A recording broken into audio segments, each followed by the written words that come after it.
Welcome to Live Arts 30 in 30. Please welcome tonight's moderator, Interim Artistic Director, Jeremy Duncan Pape. Hi, friends. Thank you for joining us again. Tonight, we are looking at the 93-94 season of Live Arts for our 30 in 30 festival event. We will be joined in a little bit by, I am Jeremy Duncan Pape. I'm the Interim Artistic Director at Live Arts. Tonight we'll be joined by Kristen Keithley and also Eamon Highland and Kiri Gardner. Before we get on to that, we want to take a second to shout out one of our community partners. If you ever have a chance to look through our library on the 4th floor, you'll notice in a lot of those books, there's a stamp that says that this book came from Daedalus Books and Sandy and Donna McAdams down there.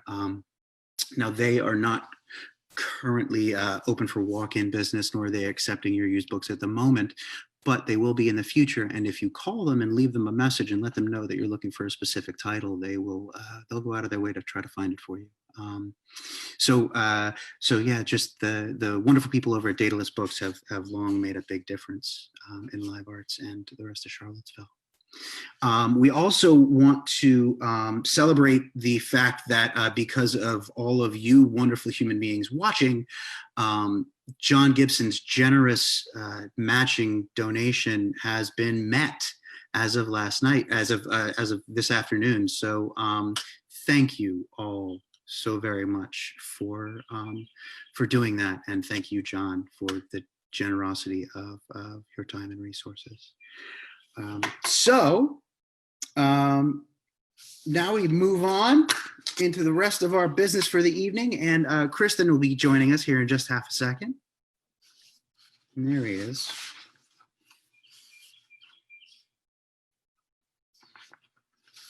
Hey, Kristen, how are you today, buddy?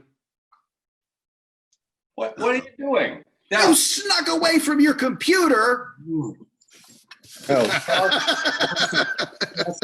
Justice trying to steal my glory. Bad dog. Okay. No, he's a good boy. He's a good boy. Hey, what an entrance. I'm sorry. I'm trying to break my own ice. I'm terrified. Absolutely terrified. Hi, everybody. Hello. Hi, everybody. All you people I haven't seen in forever. I wish I could see you back. Thanks for tuning in. This is a blast. And so Kristen, for those who don't know you, yes, why don't you just tell us really quickly just who you are and how you are involved with Live Arts? My name is Kristen Keithley. I am a contract art director and graphic designer. I've been with Live Arts since my first show was 1991. It was not a Live Arts production, so it's not in the literature, but it was UVA people treating it like a co-production or a rental. I'm not really sure, but it was called Mud. By Marie Irene Fornes, directed by Andrea Uris, who was also my acting and directing teacher. And that was my first introduction. From there, I was cast in Speed the Plow in 1992 with Dan Scott and Jennifer Gray, directed by John Quinn. And after that, I directed Hamlet Machine, which we'll talk about later. And then pretty much, yeah, I've done a lot of sound design, acting, and directing since then. And it's been my creative home for 3 decades now. Yeah. If you look through the production archives for Live Arts history, you'll see Kristen's name popping up all over the place, acting, directing, designing, and you're currently a board member. That's correct. Yes, proud to be. And now you if I remember correctly, John had said last night that you were the one responsible for capturing that recording of Threepenny.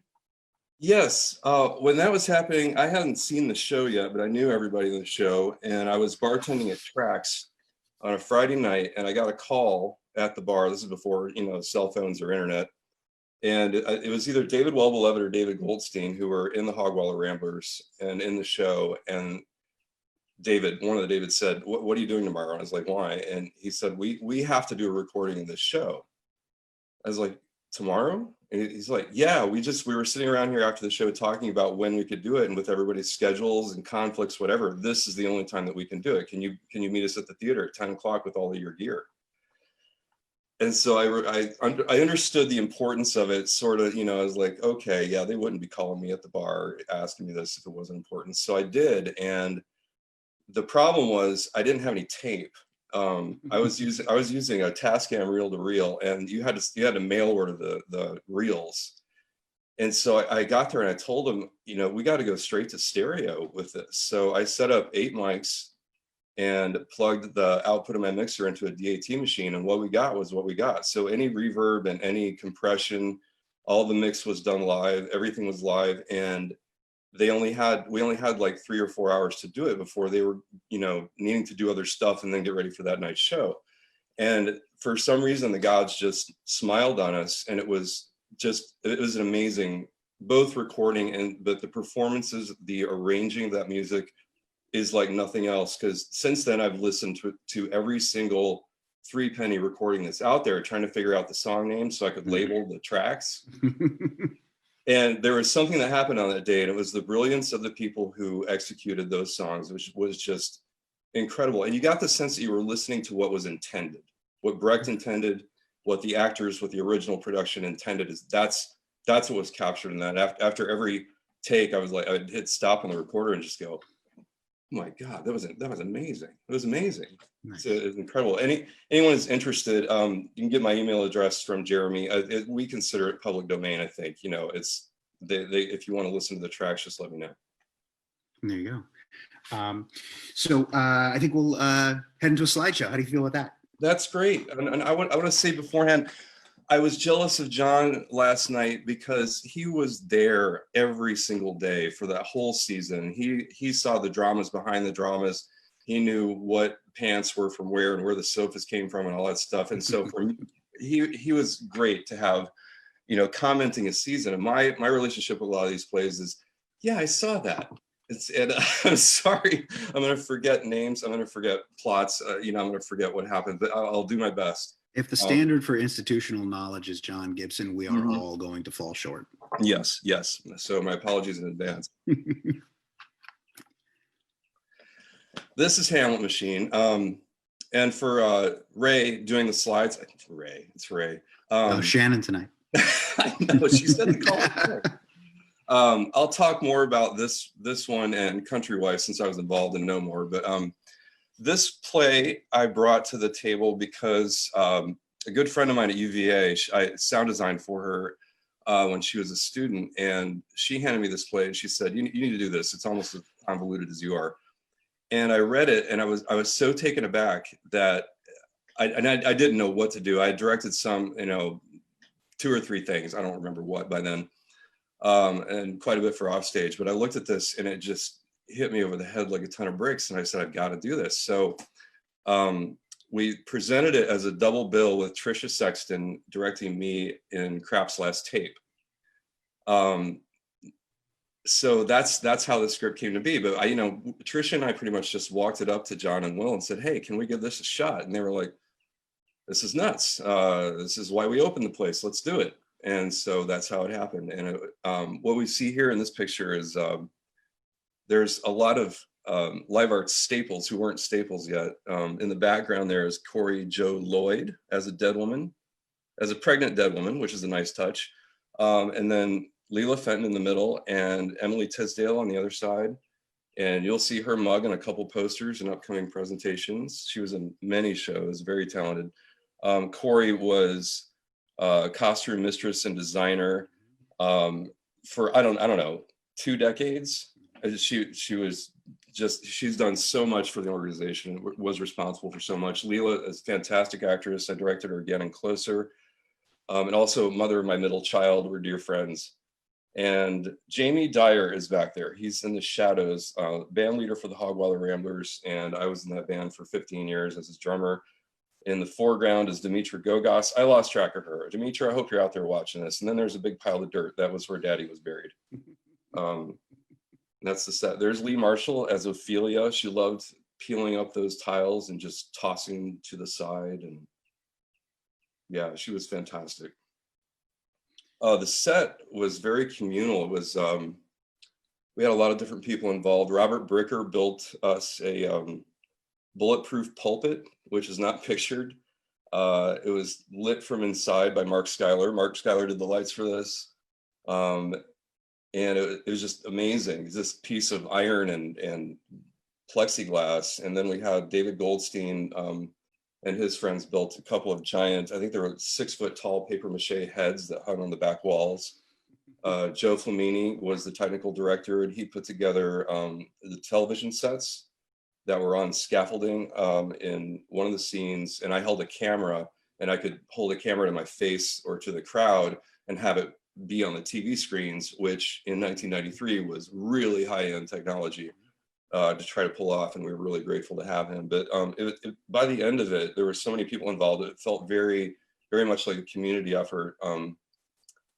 And Stuart Madney helped me with the set.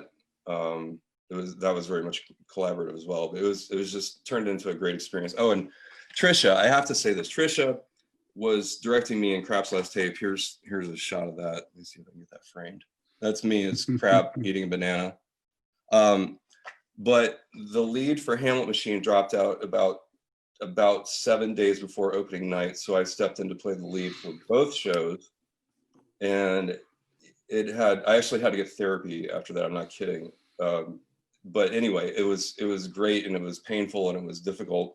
But I have to call out Trisha, because she directed both shows through tech and just did an amazing job, fantastic job. She was the perfect director for that situation and just killed it.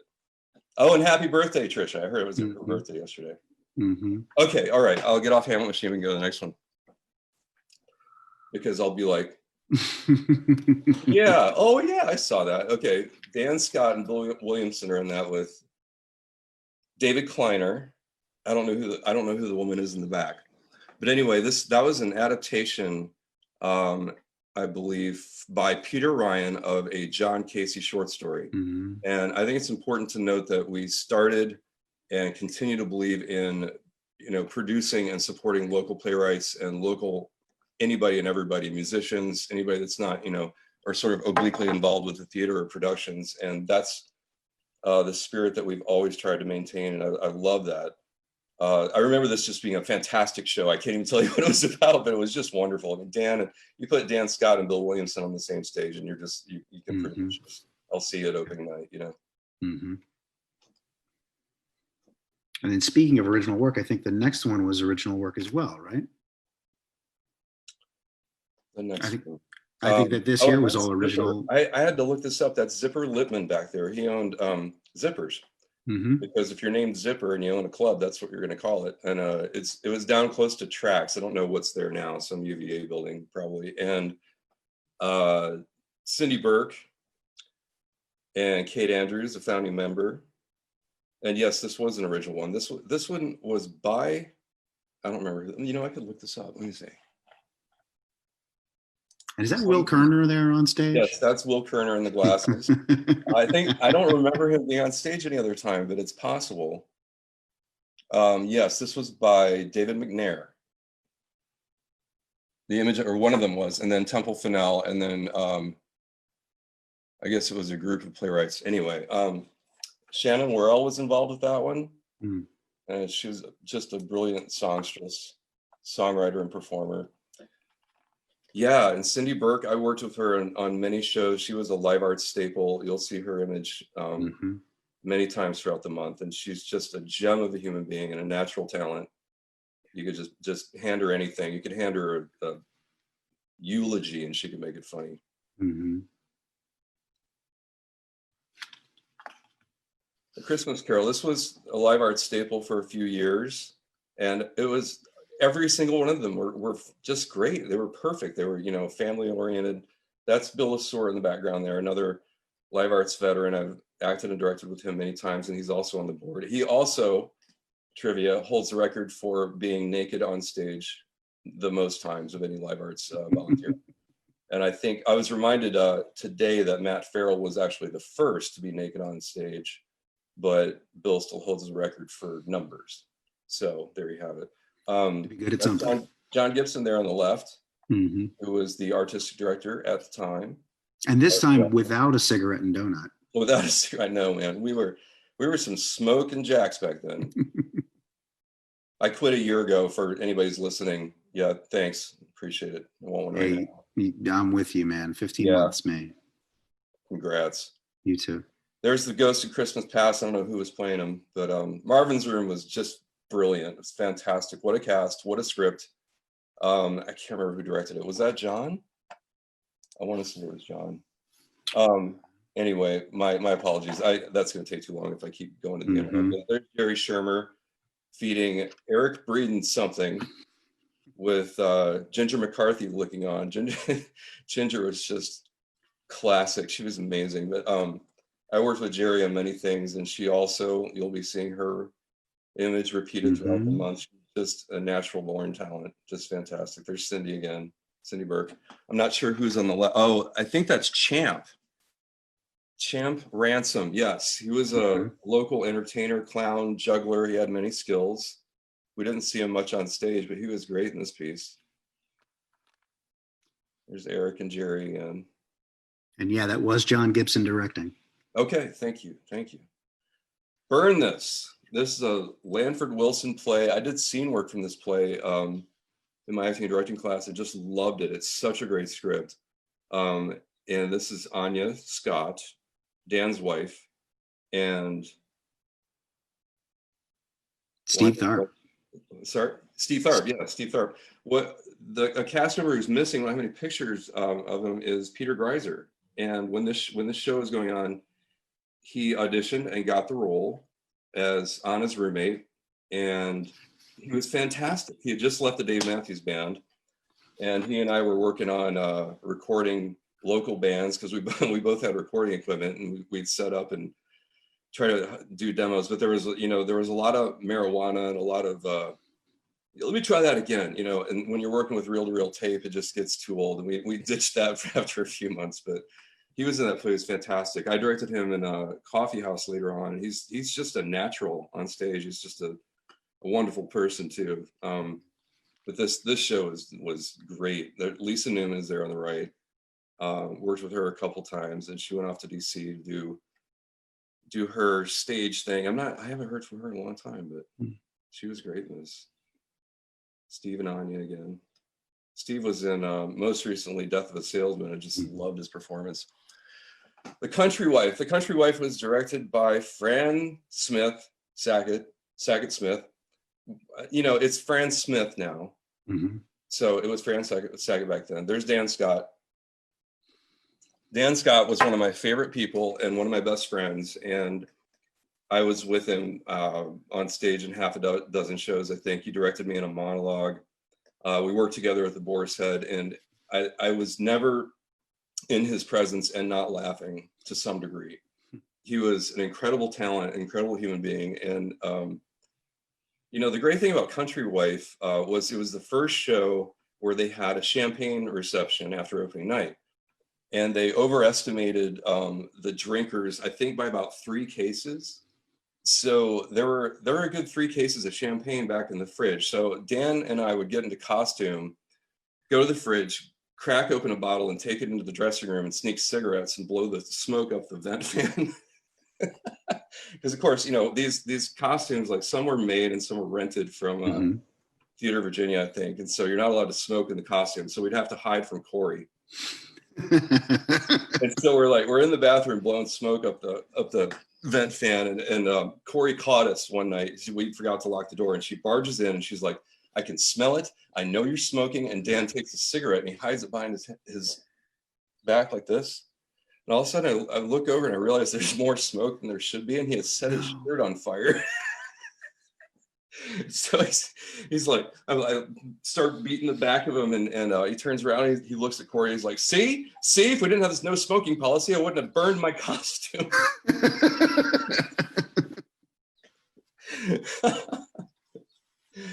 Oh, anyway, that's Trisha on the left, who I talked about, who directed Craft's Last Tape and Hamlet Machine Through Tech, and that's Bill Williamson in the middle. I don't know how many millions of stage hours he had already put in by the time he found live arts, but it showed, and he just hit the stage. He could do anything you wanted. He could make you cry, he could make you laugh. He had a booming, powerful voice, a powerful presence on stage, and it was an absolute pleasure to work with.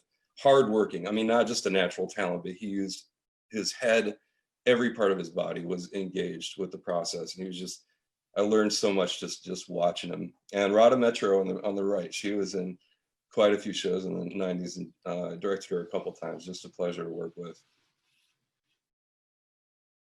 Road songs, Savitri D, a talent like no other. She wrote and performed this by herself, and it was beautiful. It was poignant. It was poetic. It was funny. It was sad. It was powerful. It was just a beautiful piece of work. I cannot tell you a single line from it. I can't. All I remember is just like the feeling of being in that room, and like she was talking straight to me. You know, she was just a very engaging performer. Kind of the perfect introvert extrovert balance. She could do either one, and she could bring you right along with it. She was that authentic on stage. I really enjoyed her work. Great writer too. Yes, the one act plays from Chekhov. I remember going to this too and being very entertained. They were great. They were very well staged and directed. I don't remember who directed it. I can't see, but I think Fran. She was in it, and I think directed one of them at least.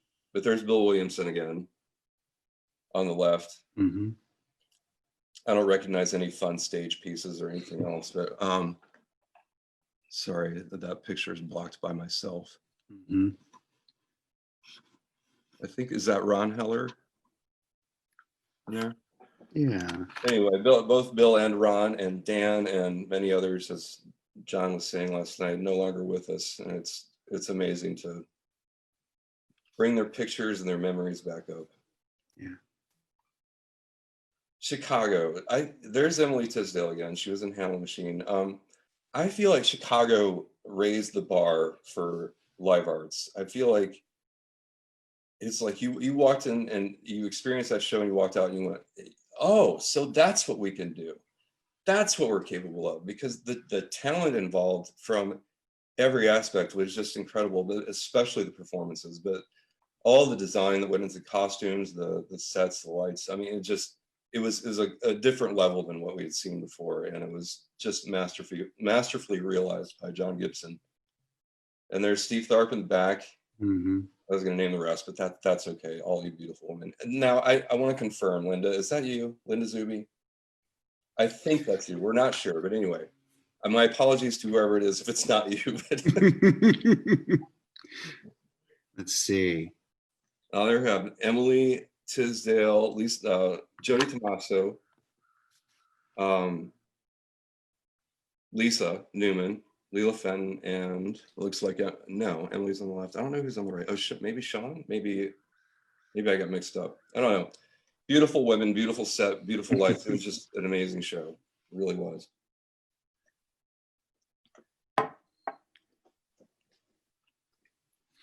I do. I think that was Zuby on that last shot. Okay. All right. I don't feel like such a fool. There you have it. I did what I could. Thanks everybody for putting up with that. Appreciate it. Thank you, Kristen.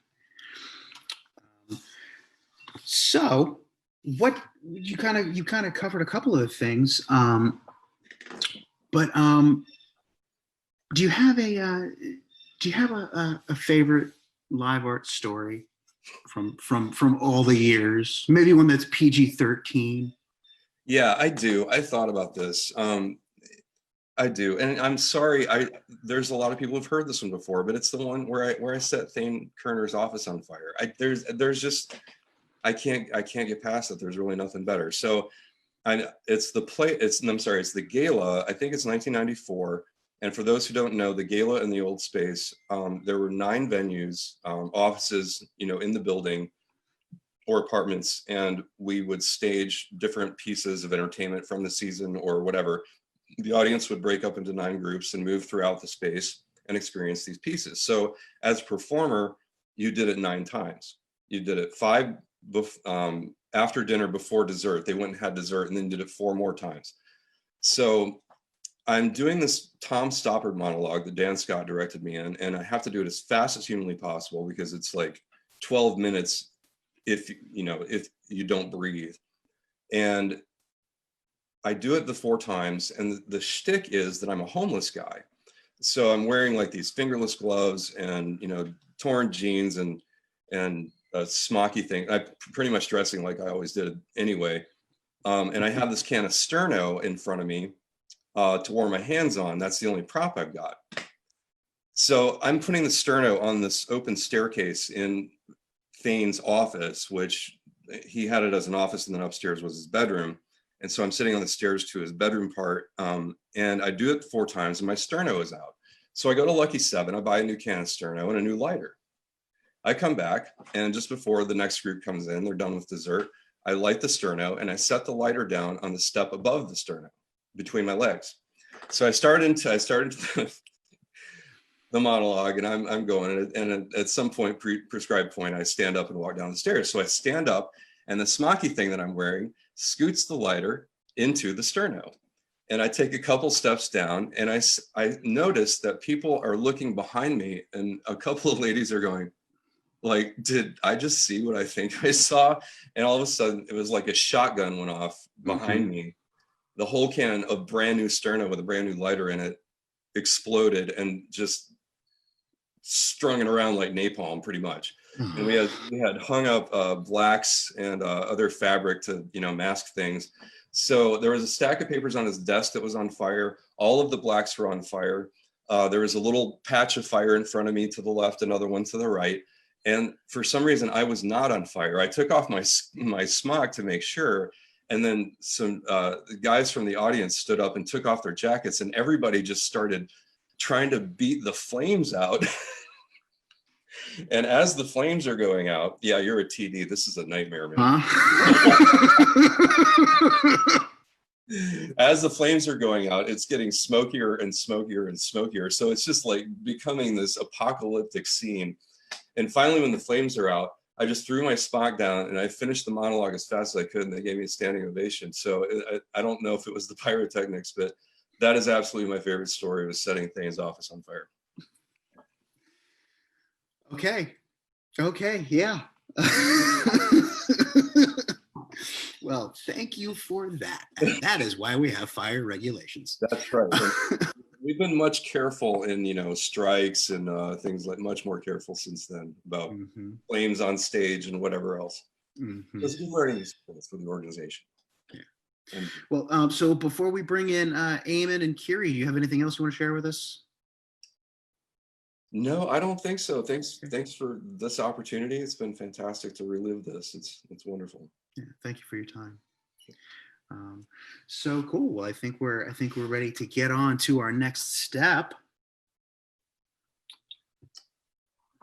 Hey, Eamon, how are you, friend? Well, how are you? Doing really well. Doing really well. Glad to see you. And I'm sure Kiri. Go ahead. Are we ready? I think we're just waiting for Kiri for a second. I see Kiri. Do you not see her? Okay, great. I'm sorry, the view on my screen messed up a little bit. So yeah, we're good to go. Yeah. So thank you all for joining us. And yeah, I can hand it on over. So this is Hamlet Machine in its entirety. Don't be scared. It's only 5 pages. Wow. Thank you, friends. I've always loved that script. It's just another version of what theater really can be. So that's it for program tonight. Friends and audience at home, Kristen, Eamon, Kiri, thank you so much for joining us tonight. And tomorrow night, be sure to tune in. We are hosting the wonderful Savitri D. And we'll also be joined by Virginia Warner, Johnny Butcher, and Corinne Johnson.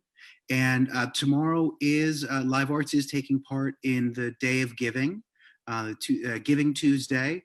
And we did successfully meet yesterday's match gift, but we have another one tomorrow from an anonymous donor who has offered to match again up to $1,000. So let's swing for the fences and let's see if we can do it again. So thank you all for joining us again, and I hope to see you tomorrow. Thanks, Jeremy. Thank you. Thanks, you.